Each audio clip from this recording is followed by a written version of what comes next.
I barely have time these days to record podcasts anymore. It's insane. But I got to record this one because of what is shaping up for the midterm elections and the total chaos that's going to follow. This is Mike Adams here. I appreciate you joining me. I'm the founder of Real.video, and you can find this podcast and others at Real.video. Almost 25,000 videos posted there now, and serving over 4 million video minutes per week and exploding in popularity. It's incredible. So anyway, Real.video is where you can find all that. But here we go. Based on current projections, unless something drastic changes, and I think that there will be some drastic changes, so let me just explain that in a second. But if nothing changes right now, I believe the Democrats will take the House in the midterm elections. Why do I think that? Well, I think that for a couple of reasons. Number one, the ongoing disinfo campaign against Trump that's been pushed by the left-wing lying media has brainwashed tens of millions of people. They've lied about Trump. They've lied about America. They've lied about Christians. They've falsely accused people. I mean, the left-wing media is a disgrace to this country, and it is the enemy of the people, no question about it. And they're trying to throw Trump out of office, and they've pulled out all the stops, including late-night comedy TV, putting propaganda into movies and shows and Netflix, just endless propaganda to try to get rid of Trump. And it has been effective on weak-minded people, and weak-minded people are Democrats. I mean, if you vote Democrat, you're a weak-minded person. You're not aware of reality. But there's a lot of people like that. You know, maybe half the country is like that. And so they're going to come out in big numbers, I believe. They're motivated to vote. Meanwhile, Trump is not on the ballot. So a lot of conservatives who came out just to vote for Trump will fail to vote in these midterm elections. At least that's the way it's looking at the moment. But here are some things that could change that. Well, first, based on current projections, I think that Democrats could gain as much as 40 seats in the House. That's huge. But I also happen to know there are some game changers underway. For example, I happen to know that there's a very high likelihood that President Trump is going to declassify documents related to the illegal FISA warrant before the election. And if he does that, that could be a game changer right there. That could flip the election in favor of conservatives. There are other actions that are likely to take place. For example, there could be arrest warrants issued for certain deep state actors. There could be a false flag operation run by the deep state that backfires on the Democrats. And I'll talk about that in a little more detail as well. The point is, there are a number of scenarios which could happen in the next, 60 days. And I believe at least one big thing will happen in the next 60 days that will drastically alter the outcome of this midterm election. So my prediction of losing 40 seats to the Democrats is only if nothing changes. But I believe that major things will likely change. So that means that it's a toss-up right now. But here's the issue. If the Democrats take the House, I hope you're holding on to your hat. I hope you're ready for total chaos. Because if they take the House, there's no question they're going to push for impeachment. And they're going to push hard for it. And they're trying to pretend that that's not part of their plan, but it is. Like, they can't shut up Maxine Waters, and she just keeps talking about it out there. Impeach 45! She lives just to impeach Trump. And she may get her wish, because if the House goes to the Democrats, they will vote to impeach. Now, the Senate won't vote to convict. He'll never be convicted and thrown out of office, but he could be impeached in the House. Just the same way Clinton was, Bill Clinton. Now, this, of course, is likely to unleash a massive uprising of pro-Trump patriots, pro-America patriots, who are sick and tired of the deep state running a coup against their country. And I think that the impeachment of President Trump, if it happens, would be the trigger event, no pun intended, the trigger event to a massive backlash against the deep state and the Democrats and the fake news media And I wouldn't put it past the patriots across America to wage marches, to protests physically in front of CNN and Facebook and Google. The tech giants would be under intense pressure. The media, the fake news media, the anti-America media like CNN would be under intense pressure. Patriots and people who love America and people who supported Trump, I think, are just about at a point where they're fed up with the manipulations and the lies and the attacks on their country and the attacks on their president. And impeachment would be the tipping point. I'm quite sure of that. Now, what would that look like? Well, if you start having peaceful patriots taking to the streets and protesting and demanding that their constitution be protected and demanding an end to the fake news media, take down CNN, deplatform CNN, then you're going to get Antifa violent terrorists also taking to the streets to try to attack the patriots. Now, it doesn't take a genius to figure out that it wouldn't take long before this escalates into probably kinetic conflict, because Antifa terrorists, they always threaten to shoot people. They've been violently attacking people. They've waged over 500 violent attacks on patriots so far all across the country over the last couple of years. And it's not hard to figure out that the patriots are not going to stand there and just get bashed over the head with bike locks or get shot at without returning fire. The patriots are going to defend themselves. And they're going to defend themselves using constitutionally protected means, which means that there's going to be a whole lot of Antifa people getting shot in self-defense, which is a justified shooting. Self-defense shooting. If they come attacking you and there's an Antifa mob and they're calling for your death and they're calling for the murder of cops, which they do all the time, and they're calling for the murder of Trump supporters, they're masked in black. They're wearing black uniforms, even though they're mostly white people. But they always wear black and they wear masks to hide their identity so they can commit these crimes and get away with it. Well, guess what? There's a whole bunch of Americans who are sick and tired of these Antifa violent terrorists getting away with all these crimes. And so there's going to be a backlash and there's going to be self-defense that is invoked by the pro-America patriots.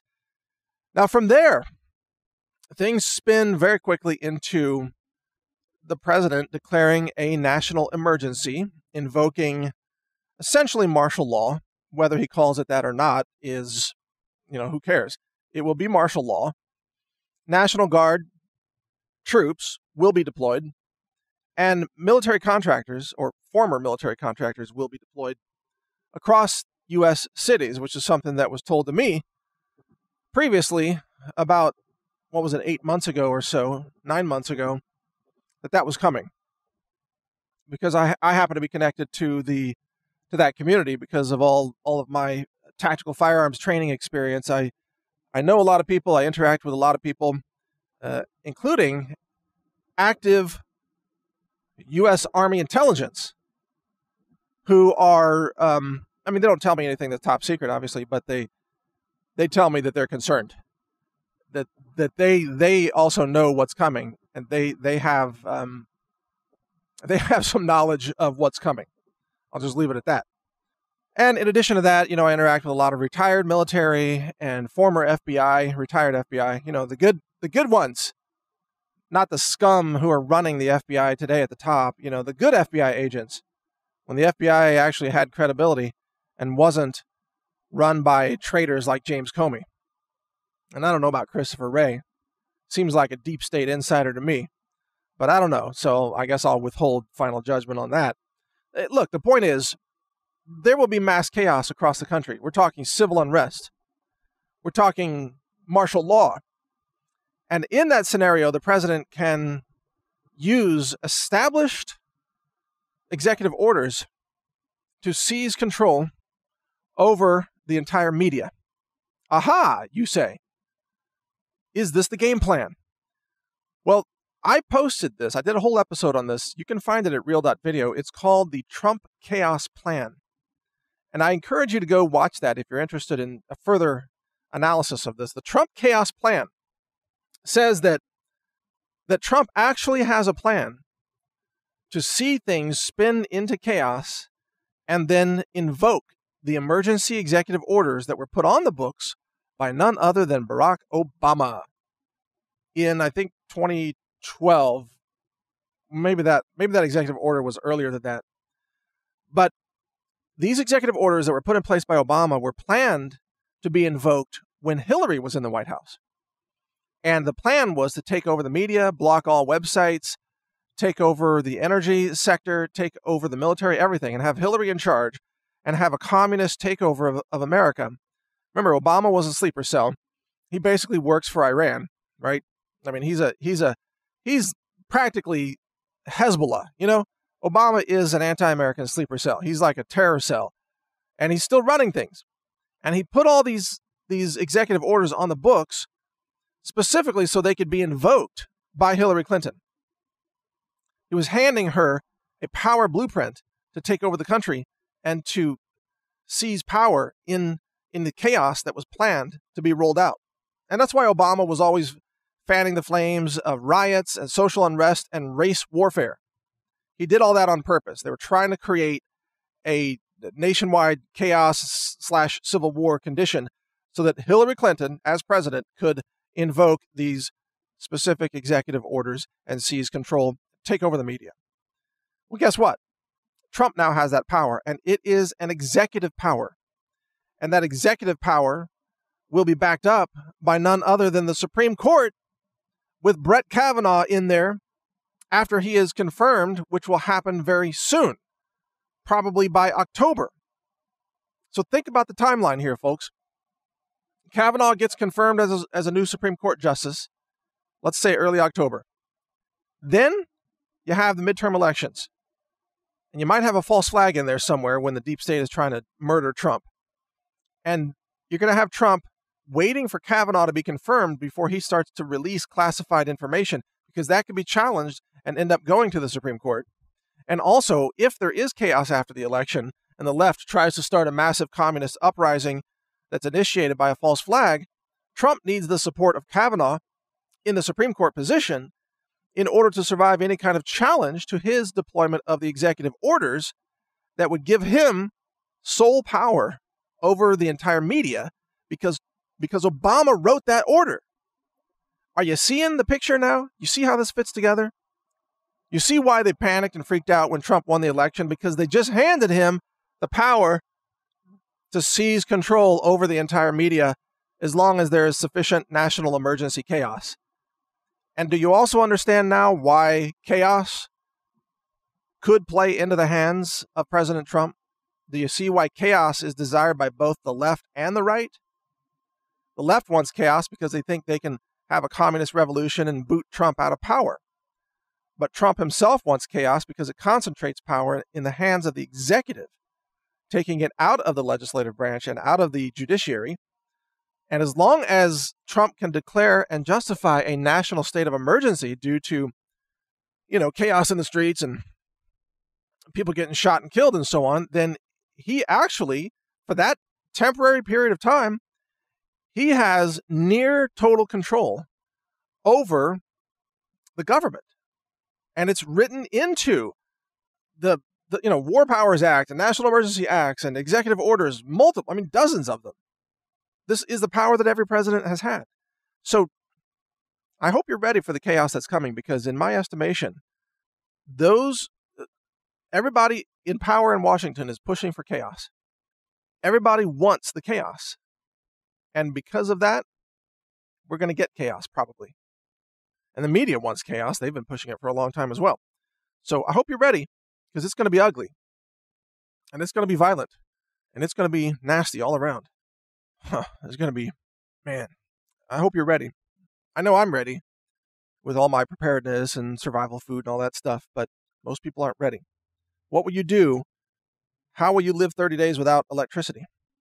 How would you live without any grocery deliveries if that happens in your area or power grid goes down? How will you survive? Where will you get water, food, emergency services, medicine, insulin if you're on insulin? Think about this stuff, folks. We're now entering a very strange time, and events are going to unfold in the next few months that will changed the future history of this country forever. Mark my words. You're living through the most interesting history, as they say, that America has gone through since its founding. And, the curse that they say, may you live in interesting times. You are living in interesting times.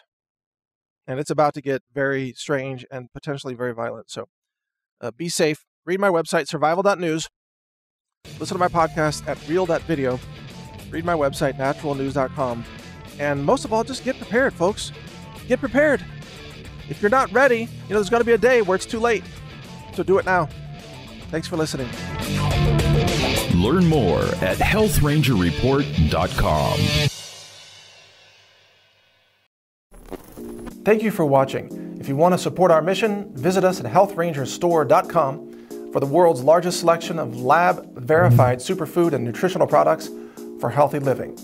It's at healthrangerstore.com.